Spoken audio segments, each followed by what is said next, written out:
بسم اللہ الرحمن الرحیم۔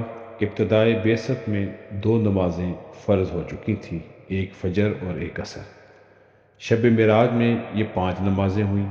مغرب کی 3 رکعت جبکہ باقی 4 نمازوں کی 2 رکعت تھی۔ ہجرت کے بعد سفر کے لیے 2 رکعت ہی باقی رہیں، مگر مقیم کے لیے ظہر، عصر اور عشاء کی نمازیں 4 رکعتیں کر دی گئیں۔ اب تک تو یہی معمول رہا کہ لوگ خود بخود ہی نماز کے لیے جمع ہو جاتے تھے۔ پھر خیال ہوا کہ کوئی ایسی علامت ہونی چاہیے کہ لوگ بیک وقت سہولت کے ساتھ جمع ہو جائیں۔ اس مقصد کے لیے مشورہ کیا گیا۔ کسی نے کہا ناقوس یعنی باجا بجایا جائے، کسی نے مشورہ دیا بوق بجایا جائے، مگر نبی علیہ الصلوۃ والسلام نے فرمایا ناقوس یہ نصارہ سے مشابہت ہے، بوق یہ بھی ایک طرح کا باجا ہے، یہ یہود سے مشابہت ہے، آپ نے نامنظور فرمایا۔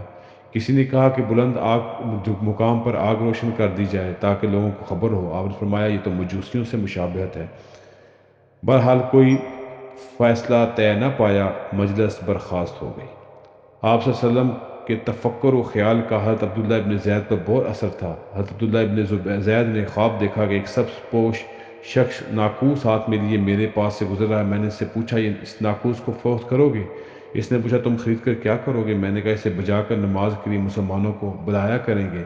سبز پوش نے کہا اس سے بہتر عمدہ تدبیر نہ بتاؤں؟ میں نے کہا کیوں نہیں، ضرور بتائیے۔ تو شخص نے کہا اس طرح کہو، یعنی وہ اذان کلمات دہرائے، اللہ اکبر اللہ اکبر والے۔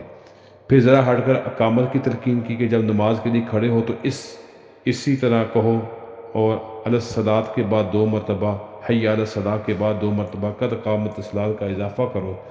جب صبح ہوئی تو حضرت عبداللہ ابن زید نبی علیہ السلام کی خدمت میں پیش ہوئے، اپنا خواب بیان فرمایا۔ آپ نے سنتے ہی ارشاد فرمایا بے شک یہ خواب بالکل سچا ہے اور حق ہے انشاءاللہ تعالی۔ بعد ازاں آپ نے یہ کلمات حضرت بلال رضی اللہ تعالیٰ کو بتانے کا حکم دیا، فرمایا اذان دیں، اس لیے حضرت بلال کی آواز تم سے زیادہ بلند ہے۔ حضرت بلال نے آواز دی۔ جب یہ آواز حضرت عمر کے کانوں میں پہنچی تو وہ اس وقت چادر گھسیٹتے ہوئے گھر سے نکلے اور نبی اکرم صلی اللہ علیہ وسلم کی خدمت میں حاضر ہوئے، عرض کیا اللہ کے رسول، قسم ہے اس ذات پاک کی جس نے آپ کو حق دے کر بھیجا، البتہ تحقیق میں نے بھی ایسا ہی دیکھا جیسے عبداللہ ابن زید کو دکھایا گیا۔